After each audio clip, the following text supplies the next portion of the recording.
The most widely published book in human history reveals that we are created in the image of God. Throughout our human journey, each encounter is an opportunity to see the shared humanity in ourselves and others. Regardless of one's views on religion, each experience and each story weaves us together towards a common path. A path of transformation, a process of growth and understanding, a recognition that, at our core, we share a common destiny. What does the search for truth really mean in our lives? How can we find a sense of unity in a world so diverse and divided?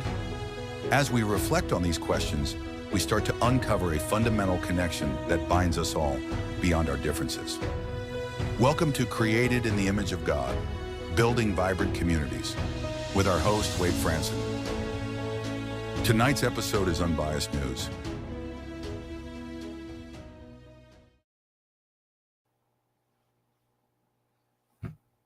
Good evening, everyone, and welcome to Created in the Image of God. I'm your host, Wade Franson. When I saw that title come up, Unbiased News, I suddenly had an epiphany, right? Because Jesus came and brought the gospel, right? Gospel means good news, good news. And, today, all the news is bad, right? There's bad news everywhere constantly. But part of the reason for that is that bad news sells and bad news creates echo chambers. And bad news is really good when you can blame the bad news on the other side. This is a problem in our society. And we need to get back to, God gave us minds to think and to see clearly, and a spirit that allows us to sort through and to discern. So we have a very special guest tonight. His name is Isaac Saul. He's involved in journalism, and we have been talking about this both on the Sunday show and the Tuesday night show with various people. We had David French on here from the New York Times talking about how to cultivate media literacy. Well, Isaac Saul has done something about it. He's the founder of Tangle, and Tangle takes a unique approach to bringing news to us in a way that we're kind of forced to look at both sides of the issue. So let's welcome Isaac Saul into the studio. Hey, Wade, how you doing? I'm doing great. I've really been enjoying chatting with you backstage leading up to the show and getting reacquainted. We hadn't talked in a month or so, and there's some news that's happened, which we'll get into here in a little while. But first, as we always do, we want to get to know the real you, the unbiased you, the you that was being formed and shaped without even your own conscious thought. As a little child, what were the circumstances of your birth? What was the world that you were born into, the environment that allowed you to grow and become who you are now today as an adult? Wow. I like you start with a small question, huh? I was born in Trenton, New Jersey in the early 1990s. So I got dropped into a family that was kind of transitioning out of like a lower middle class life to a decidedly middle class life. The first 5 or 6 years I was alive, we were kind of in a poor neighborhood in Trenton, and definitely like a working class, lower income. And my dad was working sort of on the front edge of a lot of computer science technology. He owned his own computer sales company for a little bit. He was selling computer processing equipment before like the big dogs, Microsoft, Apple, everybody came in and ate them. And we kind of, got out of that lower middle class income bracket. And I eventually moved across the river into Bucks County, Pennsylvania, which for those who follow politics closely probably know is a bellwether county in a bellwether state. It is a socioeconomically very diverse place. Not very racially diverse, but a lot of class diversity, and a really middle class kind of like, Philadelphia suburb. And so I grew up in an area where people broke bread together who didn't share the same political beliefs, which feels foreign and non-existent in today's America. But, where I lived and where I went to elementary and middle school and high school, CNN would descend on our town during elections. to try and interview people at the diner and get a sense of whether the Republican or Democrat was going to win, because it was such a politically divided place that wherever Bucks County went, Pennsylvania often went.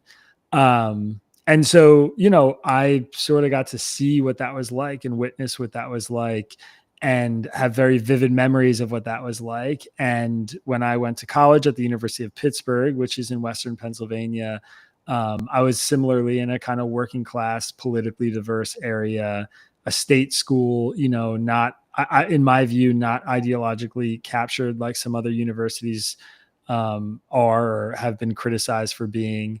And again, had opportunities to interact with and work alongside people from really different political backgrounds. And I worked for the school newspaper, and I got into journalism, and I ended up kind of entering the media space as like a young, hungry reporter. And when I got there, I realized that there were things that were really fundamentally broken about it. Primarily that the industry was dominated by people of a particular political background, A, and B, that the news was being produced in a way to attract specific segments of the voting population. So, my first job ever was at the Huffington Post, which, as you probably know, has a strong reputation for being a left wing news outlet. And I'm fond of telling people, I didn't take the job there because I was a liberal hack. I took it because I applied to 40 jobs and I got one of them, and it was at the Huffington Post. And we were writing for a specific audience, for liberals. And they didn't care that conservatives weren't reading our work. They weren't speaking to them.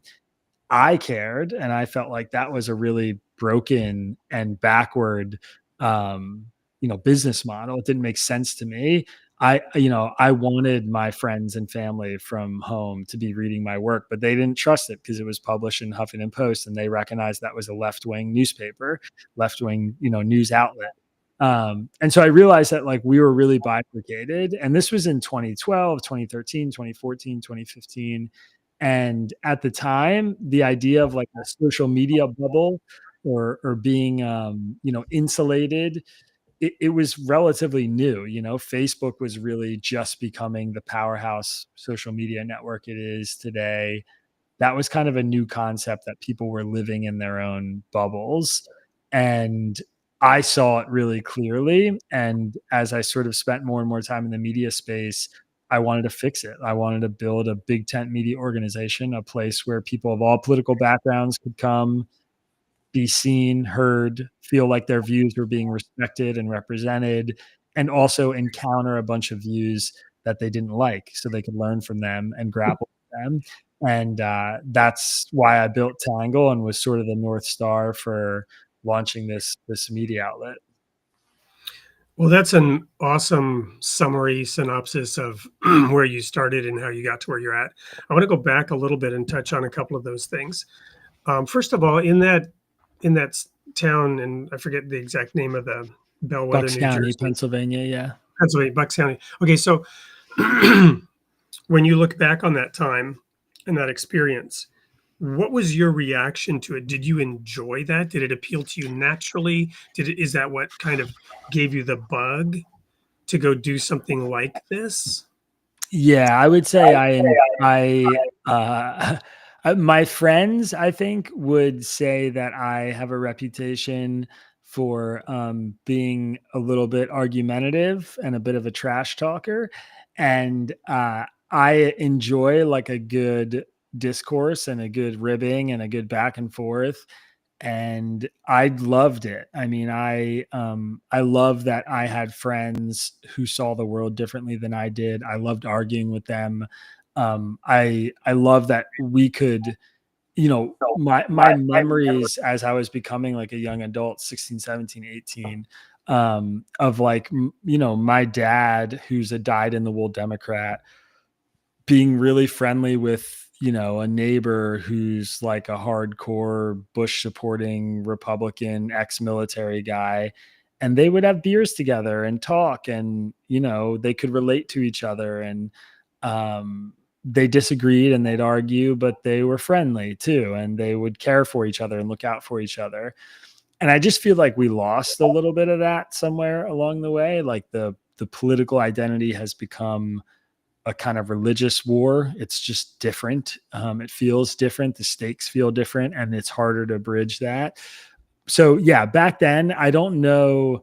I'm the youngest of 3 boys, so I think I was just loud and wanted attention, and was comfortable in the kinds of situations where people might be disagreeing or being disagreeable, and it didn't scare me. And I love that environment. I love growing up there. I'm really grateful I grew up there. It definitely shaped my worldview, and I think I am much more empathetic and understanding of people, regardless of their political views, because of that upbringing. So, it's hard to know exactly why it worked for me. I'm sure for some people it didn't. But I've managed to maintain a lot of really, really strong relationships with people through all the turbulent times, which I'm really proud of. If you can't do it in your personal life, you probably can't do it in your professional life. So that part's important to me for sure. So are you familiar with that song by Billy Joel, Allentown? Yeah, yeah. Right. So Allentown, that's Pennsylvania, right? So how far Yep. was that from where you're at? Not far. The next county over, actually. Okay. So in that song, there's a lyric, every kid had a pretty good shot to get at least as far as his old man got. But something happened on the way to that place. They threw an American flag in our face. I know that's what he said because I could never figure out they threw a what in our face. They threw a numeral something in our face. No, American flag in our face is the lyric, right? And so, you know, he's getting at a similar slice. That's not political. That's just economics, right? And the American dream. But I think they're tied together. I think that there used to be a common patriotism. And one of the things that's changed is it's not about, who's going to run the economy for the next 4 years, right?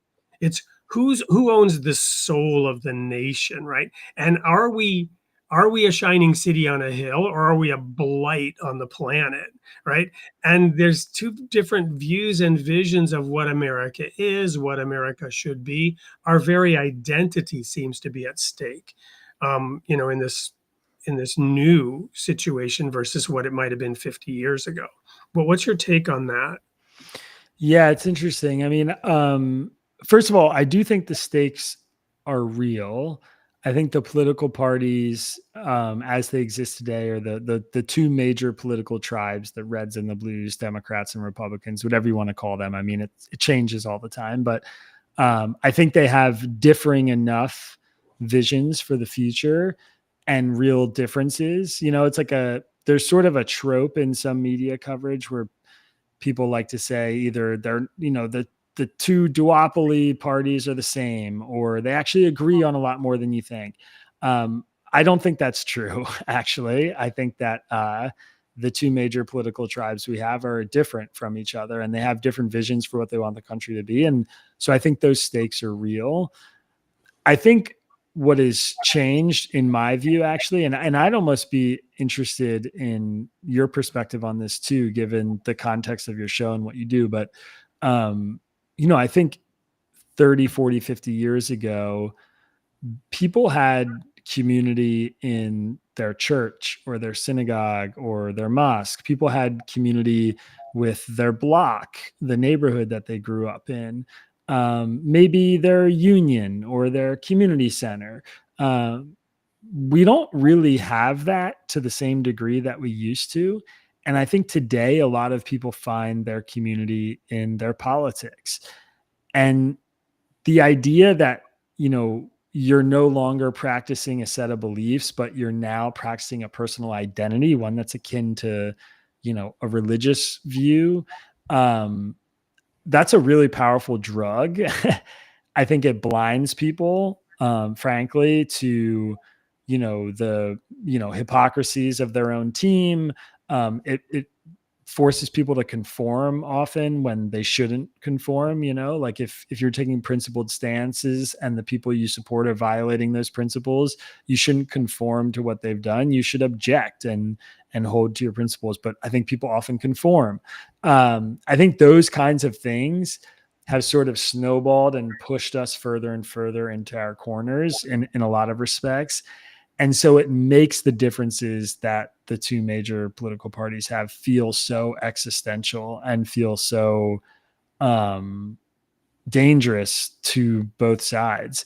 Something that I've realized, especially recently, in the last few months in particular, because of some of the political violence that we've seen, is that everybody's just really scared. There's so much fear out there, which, again, it's not new, but I think the kind of level that we're at right now feels new to me. Like the left is really, really scared that Trump is some sort of authoritarian fascist leader who's going to try and take over the government and won't leave office in 2028. Like they really fear this. And the right is really scared that, the left is going to shoot them in the head for having disagreeable political views if they espouse them publicly, and that there's not enough people on the left who are willing to condemn political violence. And, that there's like a sense that it's not safe to be conservative in our country right now. And it's like those fears are real, and they they push people really far away. The fears are real. The fears may not be warranted, but the fear is real. The fear Absolutely, yeah, is real, whether it's warranted or not. And we have to deal with that. I mean, that's, right. I actually think the fact that fear is real is almost less. You can't talk somebody out of it in right. the beginning. You have to accept that that's the place that they're coming from. And a lot of millions and millions and millions of people are there right now. And I think that makes it all feel very existential too. Well, I'm going to get back to this question about religion because it's a fascinating one. But on this topic of fear, remember a few years ago, there was the term fear porn. We actually don't hear about fear porn very much anymore. And I think that's because the fear porn has so completely done its work already that you don't even, now it's just status quo. And I remember like the image of a TV, like puking out dark fear, right? And this was, pre-pandemic. But after the pandemic and the stolen election and the insurrection and all this, constant fear and hyperbole, and it's not just hyperbole, it's like beyond belief exaggeration. You follow me? Yeah. And everything is a threat to democracy from both sides.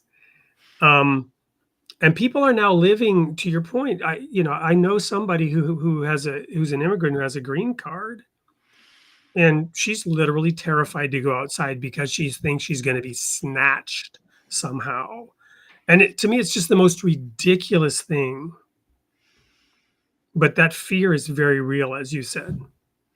Yeah, and I think there's a lack of information resources, and there's a lack of players in the information ecosystem that I think are willing to say, this doesn't have to be a 5-alarm fire. This story is not as dangerous or,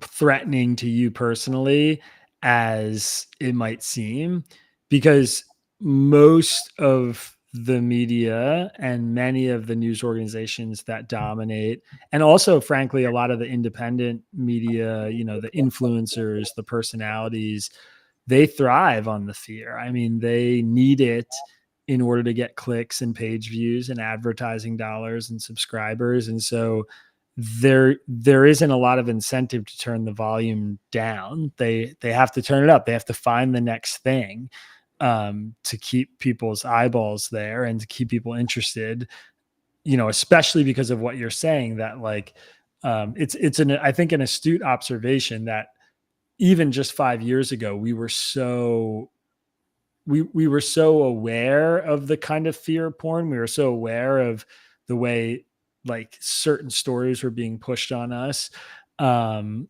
a way that was very obviously meant to evoke maximum fear and emotion. And now it's like we just swim in it. It's so ubiquitous that you don't even notice it. It's just like that's how it is. That's the world we live in, and it's everywhere. And nobody's really turning the volume down. I mean, we certainly, I think, try to do that and bring a lot of rationality and level-headedness to our reporting and to the news. But scouring the landscape, I would say a lot of people are not doing that right now. Yeah, well, we're going to go to our first commercial break, which is a little video about you to bring people up to speed with who you really are and what you're really doing and what is this Tangle thing. Don't go anywhere. We will be right back with more of Isaac Saul, the founder, editor-in-chief, Yeah, chief both. cook and bottle washer of Tangle. Be right back.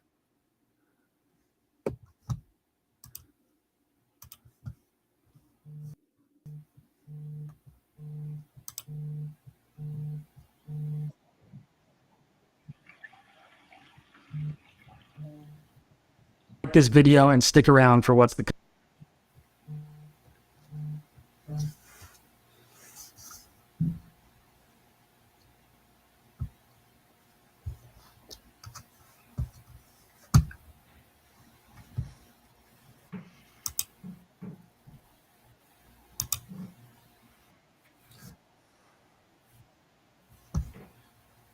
You know, that worked just fine when we were not live. That's how it goes. Normally we have the video. Normally have the video in the studio.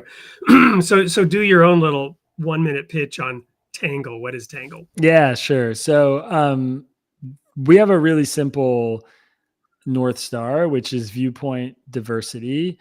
Every day we cover one big debate in the political world. So, what's the big topic everybody's talking about? For instance, today we covered the conversion therapy case that went before the Supreme Court. And then we share arguments from the right and arguments from the left. And then someone from our staff shares their own My Take, which is like a little mini editorial where we try and call some balls of strikes and maybe, take a particular stance occasionally, depending on whether the person on our team feels really strongly about the issue that we're writing about.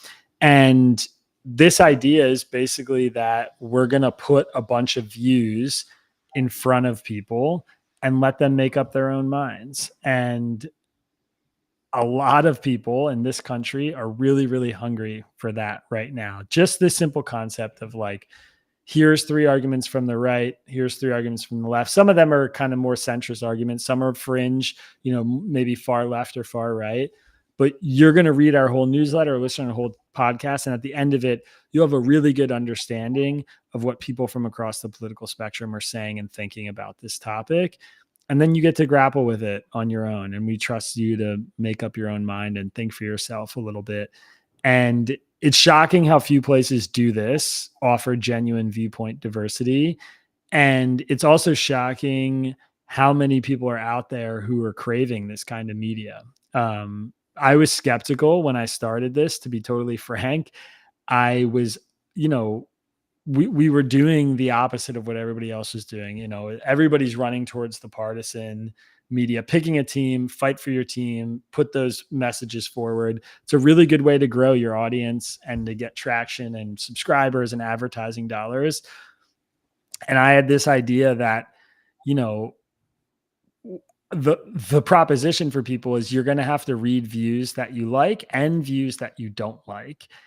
And how many people are going to tolerate that? And I really didn't know if there was a big enough audience out there to make it work, but it turns out there really is, which has restored my faith, honestly, in a lot of ways about the country. And we have a really big audience now, 450,000 people on our mailing list, a podcast that gets 500,000 downloads a month and a YouTube channel. And we're building this community that I think is really powerful and is making people better thinkers and better American citizens and smarter. And I'm really proud of it. And I hope we can keep it alive for a few more years at least. Well, I think we just talked in the studio. You started about the same time Barry Weiss left the New York Times. Or no, she was with the where was she with again? The New She was York with the Times, New right? York Times. Yeah. Yeah. And I would consider her largely liberal, but she was too conservative for them, especially on certain issues, Yeah. right? Like anti-Semitism, I believe, was one of the main things. And she was just her company was just bought, the Free Press. Her company was just bought for $150 million, and she was also installed as the editor in chief of CBS, Mhm. something like that. Yep.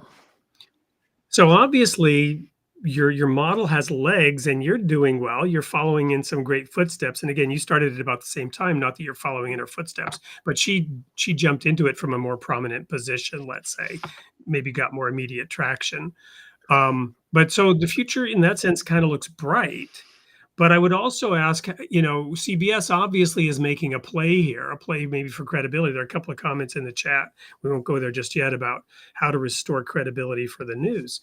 Well, is that what CBS is doing when they, hired her? Yeah, I mean, I think there's a few things at play, candidly. I mean, first of all, let me say I have a tremendous amount of respect for Barry and for the Free Press. I'm a subscriber. I'm a fan. They anger me sometimes, and other times I read stuff and I'm like, this is the best piece I've ever read, and that's I think how it should be as a news consumer. Certainly, what we're trying to do at Tangle. So I respect what they built a lot. They're definitely a model for us.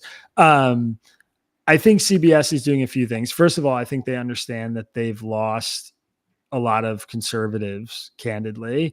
And while I agree with you, your assessment about Barry's politics or personal politics, I think the Free Press codes a little bit more center and center right to people. So bringing in someone like her and those kinds of contributors, I think they are hoping will attract an audience that maybe has abandoned them and no longer trusts them.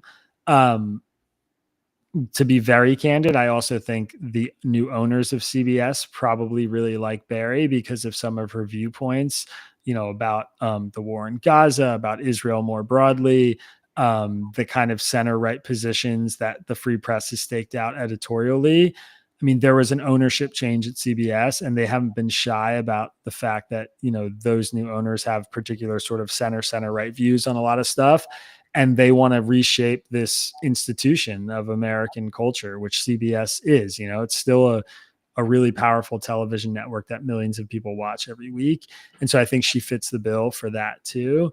But I suspect that she's going to do a really good job. I mean, I think there's a lot of people who hate on her, and there's a lot of people who sort of armchair quarterback stuff, but the truth is CBS could use some ideological diversity in its newsroom, and Barry offers that from the top down, and she'll bring in people who offer that, and that'll be a really good thing for their news coverage. And there should be friction in these newsrooms. We have a team of 12 people at Tangle. We have different politics on our team. We fight and argue all the time. I think that's healthy. I think it's part of what happens in a pluralistic society where people who come from different backgrounds and have different views are trying to live together. And there probably should be some more friction there. So I hope she brings that, and I'm excited to see what they do. And yeah, I think it's a great signal for independent media operators like me that there's a lot of people out there who value the work that we're doing. Yeah, I'm also a big fan of hers. I hope I didn't come across any differently. Just um, she's really interesting. So let's get back to then this topic of religion, and maybe we can sort of role play even or pretend that this is a Tangle news discussion, right? If I were on your staff or whatever. So somebody posted something and tagged me in it on Facebook, right? Because of my views on religion, and I tend to have strong opinions on things. I don't push them. I believe religion must inspire, not coerce. I resigned from the ministry to separate my faith from my paycheck. I believe that God gave us free will and that he doesn't coerce any of us. That's why we have the situation we have. He sends rain on the just and the unjust alike, he says, and he gets to decide who's just and who's unjust. In fact, the work of the devil is to accuse the brethren. So if you're pointing fingers, we all know the story. You point your fingers, there's three pointing back at you. They always say that, They used to say it. You point your finger, there's three pointing back at you, right? So don't point your finger at people, right? Talk about ideas, talk about policies, talk about outcomes, situations. Don't point your finger at what they might or might not have in their heart. You don't know. And it's not your business. That's God's business to judge that. Having said all that, somebody posted this cartoon of God pictured in a bubble like a divine king with a hat on, kind of like an image of Nebuchadnezzar or something, but God in heaven saying, you shall treat the foreigner the same as the citizen. And then there's a woman with a MAGA hat on saying, but what if they are, and she doesn't get to finish her sentence. God says, did I stutter? And the obvious implication is that, one side of this issue on immigration is completely wrong, and God would back them up because they're not treating immigrants fairly in the same way we are. And and they pointed this at me, right? Like, what are you going to say about this? Haha. And I just went to the scripture, and the actual quote, and maybe there is a quote that has that exact wording, but the actual quote is, there shall be one law for the foreigner and the citizen. And it's in the context of taking the Passover. I mean, you're Jewish background, so you know what the Passover is, right? And what the Passover symbolizes for Christians is, the lamb being slaughtered, Jesus. So this is an important thing. And in Israel, in order to take the Passover, you had to be circumcised. So what it's actually saying is, if you want to be a citizen of Israel, you have to submit not to some registration process, right? Not to some legal proceeding at the border. No, you have to submit to something incredibly personal and incredibly painful, circumcision, in order to be counted as a citizen and therefore be subject to the law. So I just posted that quote and I said, isn't it funny how this kind of works better the other way? Yeah. Right? So if this were a Tangle editorial on immigration, right? Quoting really the same source and interpreting it differently. Yeah, I mean, well, I would say a couple of things. First of all, if this were a Tangle editorial or a Tangle newsletter, we would allow people to look at that exchange and judge for themselves fundamentally. So I think, like, again, the important thing for us is that the cartoon doesn't get to stand on its own and your comment doesn't get to stand on its own, but they get to speak to each other and you get to look at them and evaluate whether you think, whose argument is better, whose argument is more compelling or stronger to you. I have, very deep and complicated thoughts about how to fix our immigration system and a lot of the problems that exist. I've actually owned property on the border in West Texas. I have family who grew up on the Mexican side of the border. It's a really, really complicated, difficult issue, and I've spent a lot of time there reporting on it. And here's what I would say. I actually think having order on the border and enforcing the law is a really humane thing to do. My perspective, broadly speaking, is that we are a country of great wealth and a lot of people want to live here and we have a ton to offer. And we should take in refugees. We should take in asylum seekers. We should, be a kind of beacon of hope and a place that the downtrodden can find security in, especially the people who are fleeing oppression in horrible places under horrible regimes across the world. But the only way to do that in like an orderly fashion that sort of maintains the kind of social order and cohesion that makes America such a great place to be is to actually have order and enforce the law. If there's hundreds of thousands of people arriving every month at the border illegally or crossing illegally, they are clumped in and obscuring a smaller portion of people who are genuine asylum seekers and refugees who want to be here and are trying to come here and, turn themselves in and have their asylum case heard. And it doesn't get heard because there's 3 million people in front of them in a backlog because tons of people cross the border illegally because our system's broken. So I respect the left's, like my Tangle hat, putting my Tangle hat on, what I would say is like, I respect the heart of the left's message on this issue, which I do think for a lot of normal, maybe not the politicians or the corporate interests who want labor or, whatever, you can be skeptical about this. But I think like your normal, like my liberal friends, they see, people from Guatemala who's traveled 2,000 miles to get to the border and they're barefoot and they're holding babies and they're hungry and they're dirty and they just like want to come here and have security or work or whatever. And they say, why aren't we letting those people in? We should help them.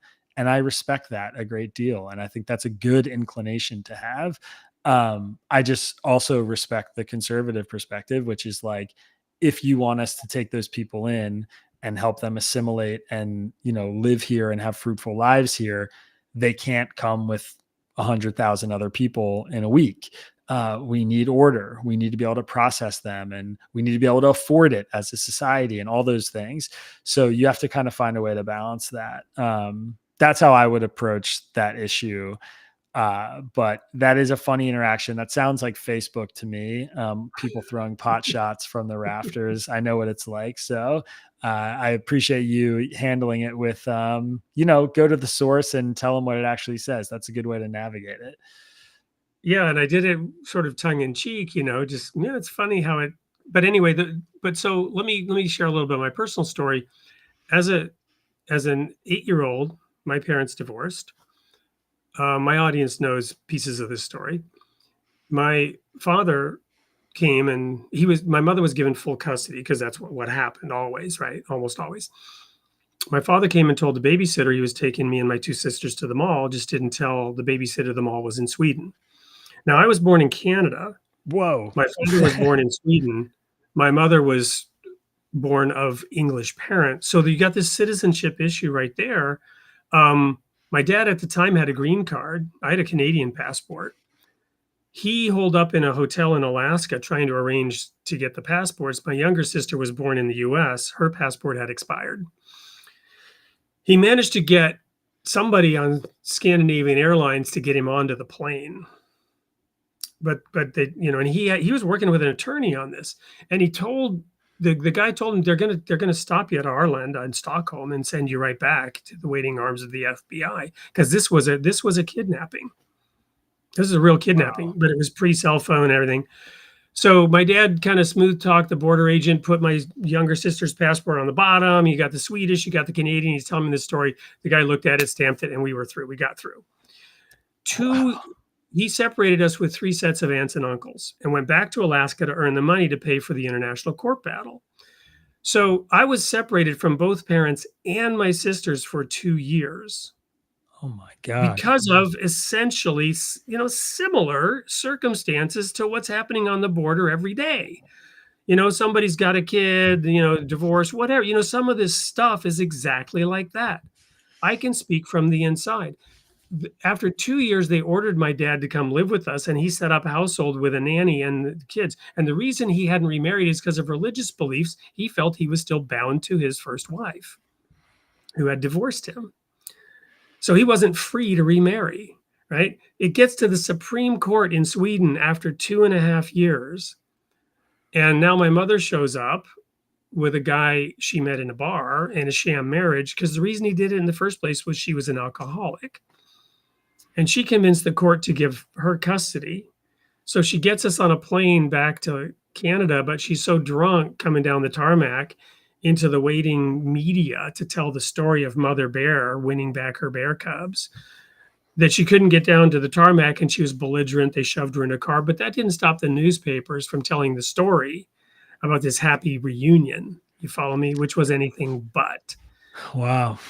So this is all true and real. What I'm telling you is that from the inside, yeah, we need, and I'm sure they've changed some law somewhere because of us, because it went to the Supreme Court of Sweden before it was settled. So yeah, it's messy and it's ugly. My point in telling this story is don't assume, because I would sign up for, law and order on the border, don't assume that I don't have a heart Hmm. for the people involved. And that's the tragedy. I agree that the heart of many people on the liberal side of this is in the right place, but their common sense, the facts, reality itself is all distorted. And the worst thing is that they call anyone with a different opinion a racist, or something of the equivalent. Now, not to say that accusations aren't slung from the other side as well, but it's that labeling and that shaming and blaming and that assumption of evil intent or some kind of sinister, vile moral stance that is just typically absent in the other Yeah. side. And it's similar, you said the tragedy of it is kind of that like they're maybe the left's hard on an issue like that's in the right place. Um, the other tragedy to me is that the way of handling people that they disagree with, like the name calling or accusations of racism or whatever, it's like the perfect way to ensure that they shut down and never come to your side or change their views in any way.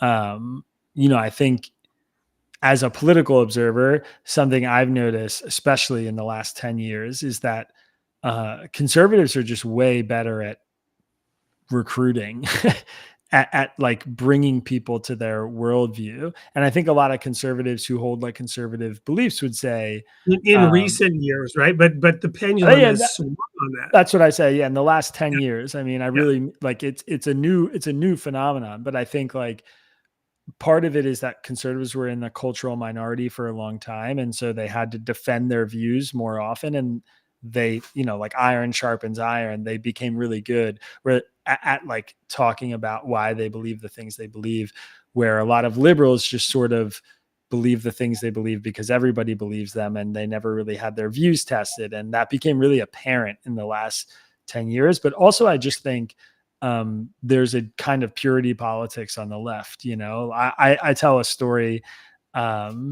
where in the span of like a week during I think it was the 2020, the lead up to the 2020 election, I was, I used Twitter and I was, or X now.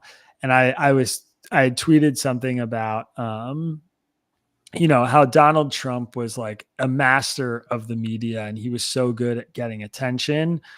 And then I criticized the sort of policy prescription that he had, that he was drawing a bunch of attention to. I can't even remember what the issue was.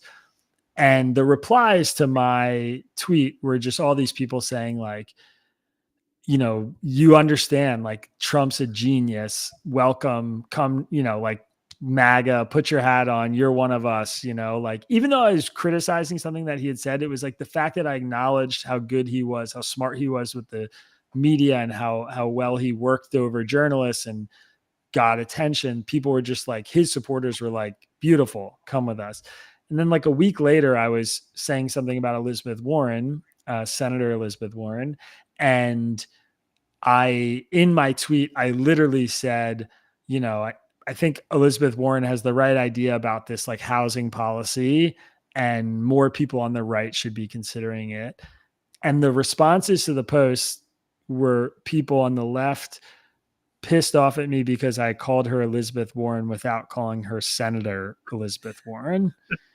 And I was complimenting whatever, and I was just thinking, God, you got like, this is, like you guys have just gotten so bad. Like you make me not want to be on your team, even though I'm just saying this like super lefty senator has a good idea about an important policy.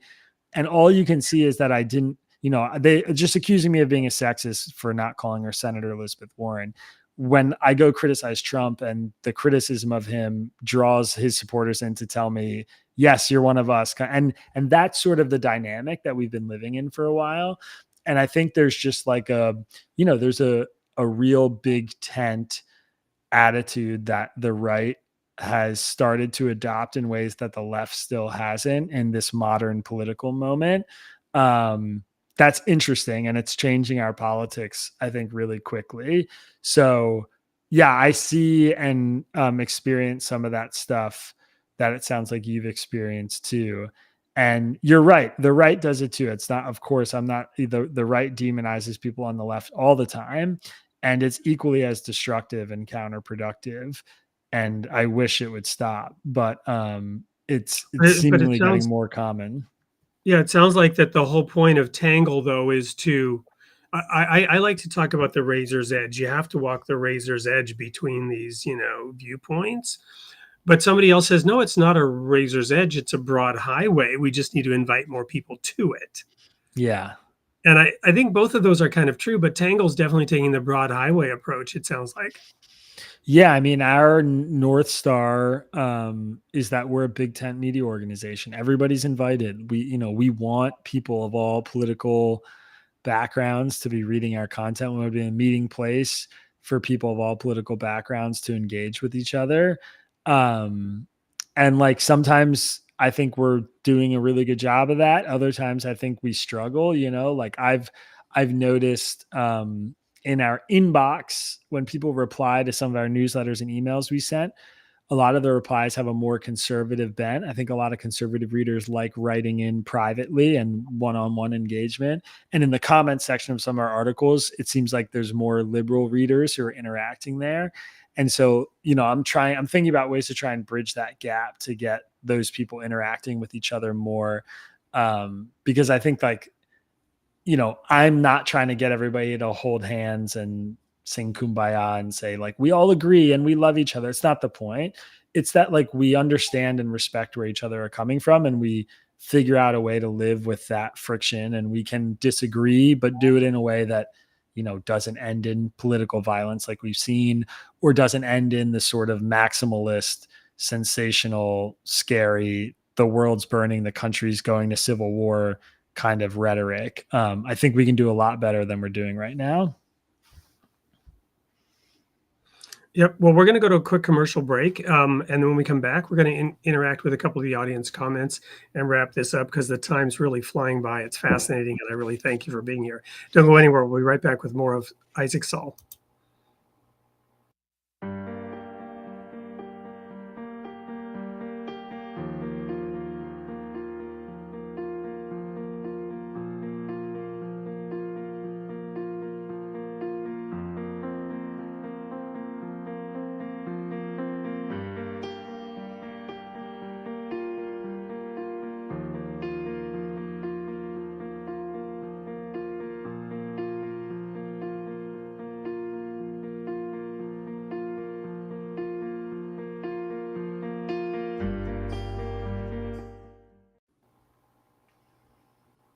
That's Ken Tingley. He was the editor of the New York Post-Star, which was a Pulitzer Prize-winning newspaper out in New York, and lamenting about how those small newspapers have gone the way of history. But now we have Tangle at least. So let's take a look at some of these comments. I don't know if there's any of them that jump out at you. I will just jump in on a couple of them here. This one, there's a lot of hurdles to restoring credibility to the media. Wondering what you think the best approach is. Yeah, great question. I mean, we do a few things at Tangle. First of all, I'll say this. I think the legacy media and the corporate media have a huge hill to climb. I mean, I think it'll take a generation. If CNN started today an effort to win back conservative right-wing readers, or Fox News started today an effort to win back liberal audiences, it would take a generation for that to work. So I think they're in trouble, which is fine because it's an opening for places like us in my view, my biased perspective. But I can tell you stuff that we do, just like a short list of things that we do that I think really helps. First of all, we answer reader audience questions every day in the newsletter and our podcast. We publish reader audience criticisms of our work almost every day. And oftentimes, maybe once every 4 or 5, 6 weeks, we publish entire editions that we send our whole mailing list that is just reader criticism, just people talking about why we messed up or what we're wrong about. And we make them part of the conversation because we recognize that like we're not the voice of God. We don't speak the only sole truth. We have, a lot of people who are really smart and follow our work and have really constructive criticism, and we share it. We correct, if we make a mistake, we issue a correction at the top, not at the bottom in a small footnote. We make it a big thing. We make it very clear when we screwed up. And we also count our corrections. Unlike certain news outlets that will remain nameless right now. Yeah, unlike many news outlets. Yeah. So we do things like that. We lean into transparency and being human and owning our mistakes and involving our readership and our audience. And I think that really helps people trust us. And it's not that hard actually to do. It takes a little bit of bravery, but it's not complicated. I think any news organization could do those kinds of things. Yeah, I think what's interesting, it is really hard to do on a personal level in the moment, right? Because I remember I had a guest on recently and talking about media literacy, and I brought up Solomon, right? There's a proverb from Solomon in the Bible where, whoever brings the story first is the one who's believed, right? Mm-hmm. In other words, advocating, you really have to get both sides. And he jumped on that and said, yeah, media literacy is, you should go and first, talk to somebody who believes the opposite, right? And hear them out. You may not agree with them, but hear them out. So you at least know why they're feeling that way. And then a couple of moments later, I kind of tried to do that with him. and he couldn't do it, right? He had to jump in and like cut me off. And I said, wait a minute, didn't you just say? Right? Yeah. So it's hard to do in the moment, but I think, if you set it as your editorial policy, maybe it's easier to catch yourself a little bit. And you also are inviting the public, you're making it your public stance. Yeah. I mean, we in every edition that we publish, we're sharing a wide range of views. And so the actual practice, the format sort of ensures that happens in our process. And if we publish a standalone piece, which we will do sometimes, we'll publish, a piece that's advancing an argument. Oftentimes the next week we'll publish a response to that piece, or, even in the same day, sometimes we'll publish like here's one side of this argument. That we're doing that this week, actually on Friday.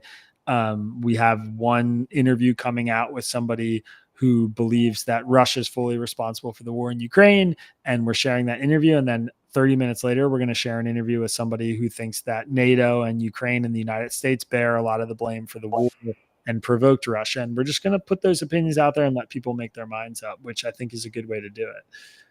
Well, I want to make a quick comment about that. And then I'm going to go to this little chain of comments about fear. But I was actually living in Germany for 10 years. I studied Russian. I did work behind the Iron Curtain. I was literally coming into from Finland on my way to St. Petersburg when the tanks were coming from Moscow to St. Petersburg during the Gorbachev abduction. It was just an amazing moment. Wow. So I also had a visa to go into Ukraine right before I left. It never happened because I was brought back to the US. People used to think I worked for the CIA, by the way. But anyway, the point is, I remember very clearly that when the Soviet Union collapsed, because I was studying Russian, working. What I did was in Poland in 1985. I'm an old guy, and I'm older than I look. But in 1985, I actually brought a group of 180 people into worship in Poland behind the Iron Curtain, with the tacit permission from the government, Pol Orbis, the tourist agency, because they wanted the Western valuta. It was illegal. Religion was suppressed. And we literally had people like coming from East Germany to worship with us in Czechoslovakia. People from Czechoslovakia had to get a visa to go to Poland because the natives in Czechoslovakia couldn't worship with us. But the East Germans could come in and worship with us, and the Czechs could worship with us in Poland. So this is why I was studying Russian and doing this stuff. But anyway, So I knew what was going on. And when the Soviet Union collapsed, Ukraine was the third largest nuclear power on the planet. And there was an agreement made between three superpowers, well, two superpowers and a wannabe has-been superpower, to protect Ukraine in exchange for giving up their nuclear weapons. The three signatories were Russia, America, and Great Britain, that gave Ukraine a commitment: give up your nukes and we will protect your sovereignty. People don't remember this. People don't know this. It's a big deal. And that was not honored long before this war. Under previous president, in Crimea, this was not Obama. Honored. Yeah. I mean, yeah. I'm not going to say the name. I'm very, very carefully not politically partisan, but the facts of the matter are, yeah, that's who didn't honor it, right? That's who also invited Russia in to the Middle East, right? During the JCPOA, right? Russia was invited in to solve the weapons of mass destruction problem in Syria. And they brought in their anti-aircraft batteries, which had one purpose only, and that's to make any Air Force in the area stand down, because the JCPOA in the fine print had towards the back had provisions that should anyone attack Iran's nuclear capabilities over the course of this agreement that would allow them to get nuclear weapons, then America would have to come in on the side of Iran to protect them from any such attack while they were in the JCPOA. Again, people don't know any of this reality. This is the geopolitical reality in the history.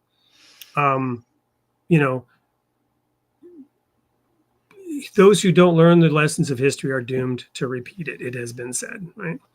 Anyway, that's an aside. I just felt like I had to throw that out there because I was personally aware of all this, being in Europe at that time when the Soviet Union collapsed and Ukraine regained its full sovereignty, right?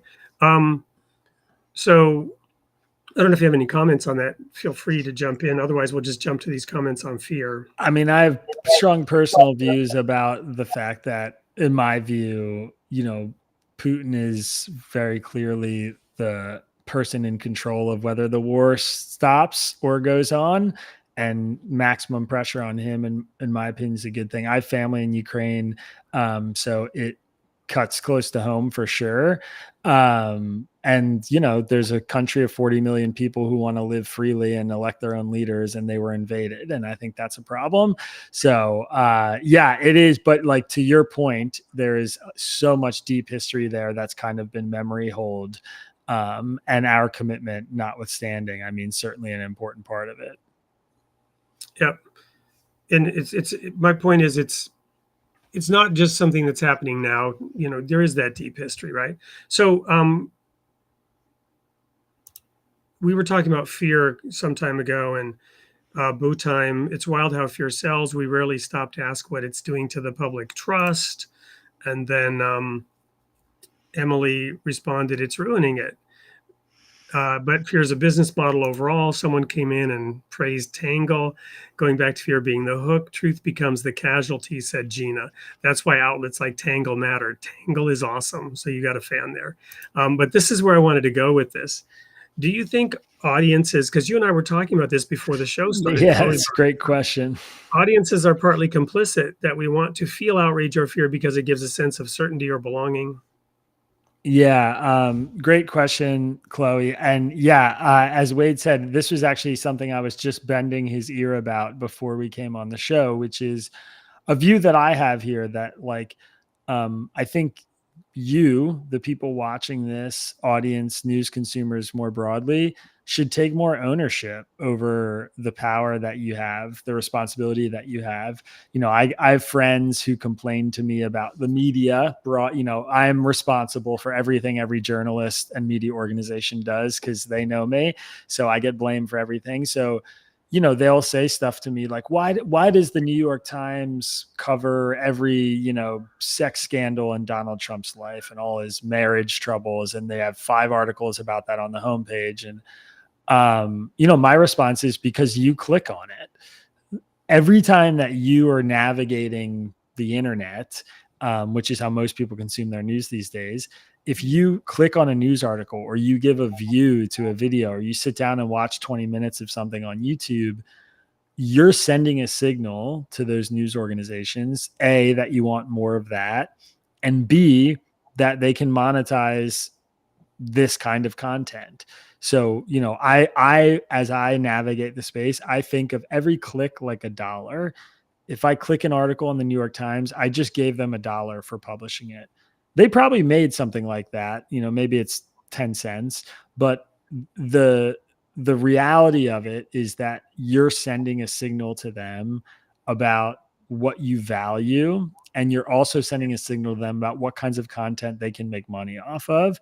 And every news organization has to, balance that and think about the ways in which, they have to do the things their audience wants to drive revenue and eyeballs and traffic and whatever, and do the things that they should do. But as news consumers, we have an incredible amount of power and influence, especially in large numbers.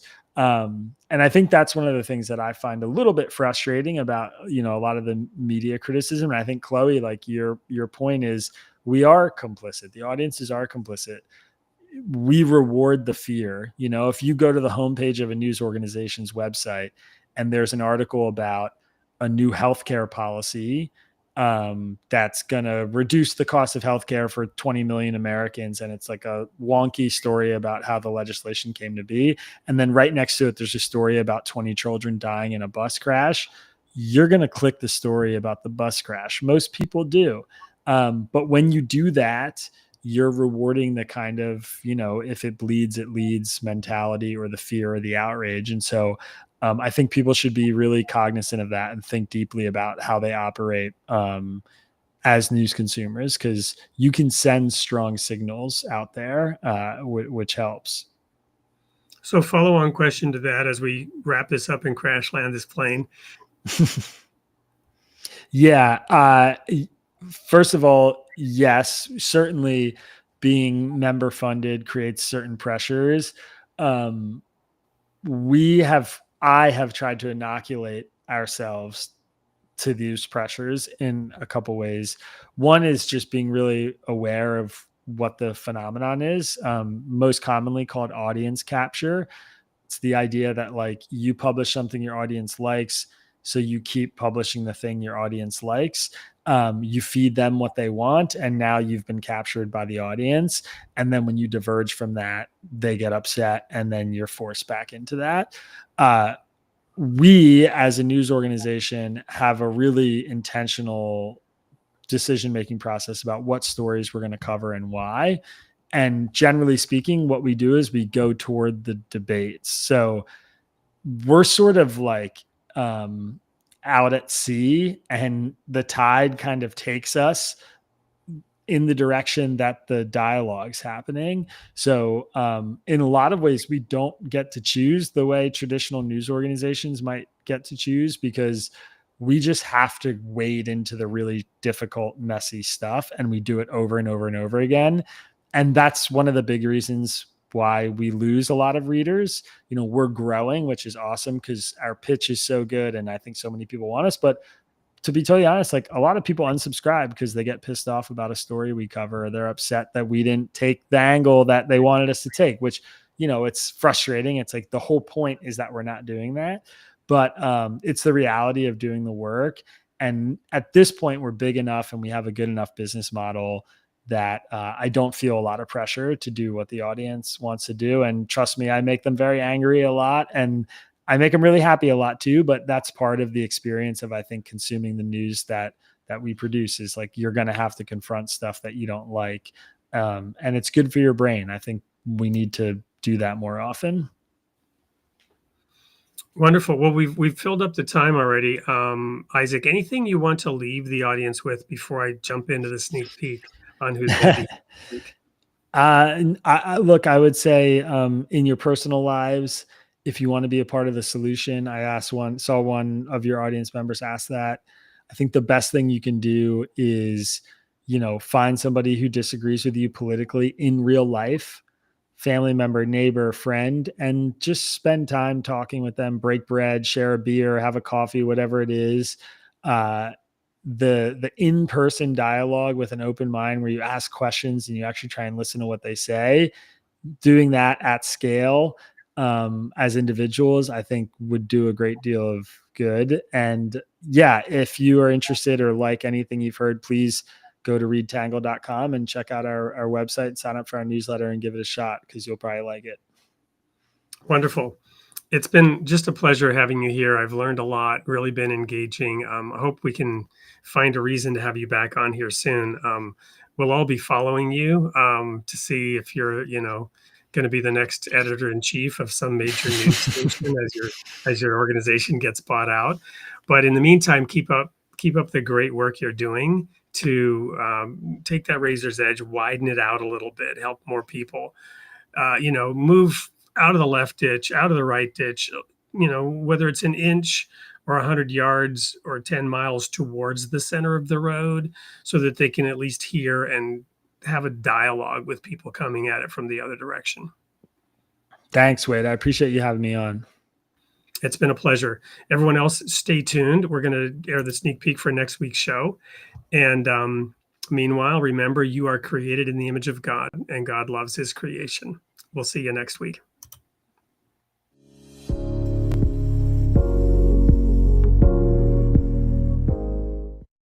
Hey everyone, it's Wade Franson back with another sneak peek for Created in the Image of God. I have a guest that I've been so looking forward to interviewing on the show. His name is Mark Oppenheimer.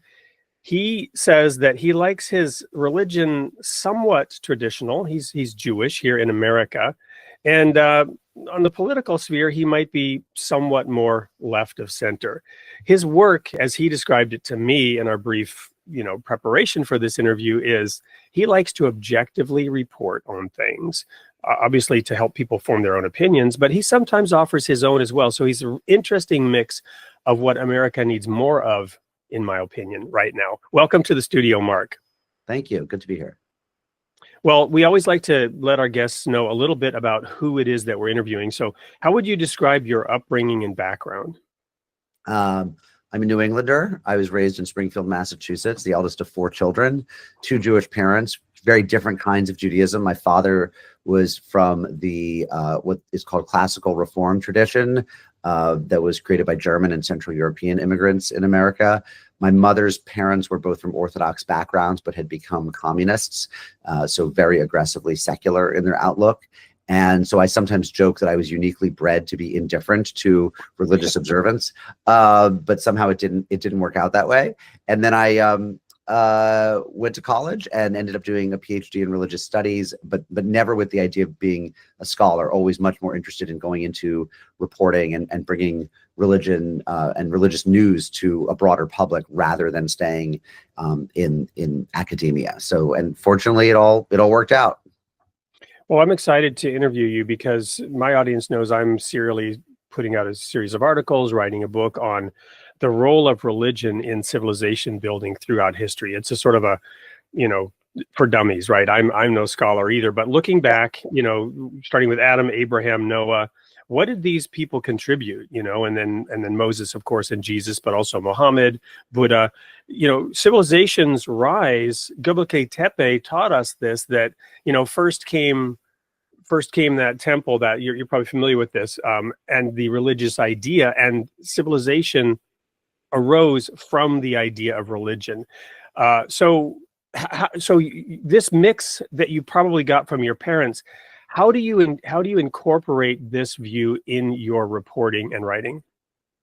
Well, I come from a tradition, Judaism, that has a lot of room for argument. That's in fact, a sacred gesture in the religion. So the halls of study, the Batei Midrash, the Beit Midrashes, are places where people pair up in what are called chavrusas, which is partners. You learn together 2 at a time, and you sit over a text and you argue over it, and you share competing observations. And the text itself are often books of the Talmud, which is a record of disputations among rabbis fighting over how to interpret things and arriving at conclusions. I mean, it's literally a record of arguments. So we are truly the anti-literalist, anti-fundamentalist religion. Argument is totally essential. Contesting is totally essential. So that's in the tradition. My parents were both very much that way. You know, nothing was ever handed to us as dogma.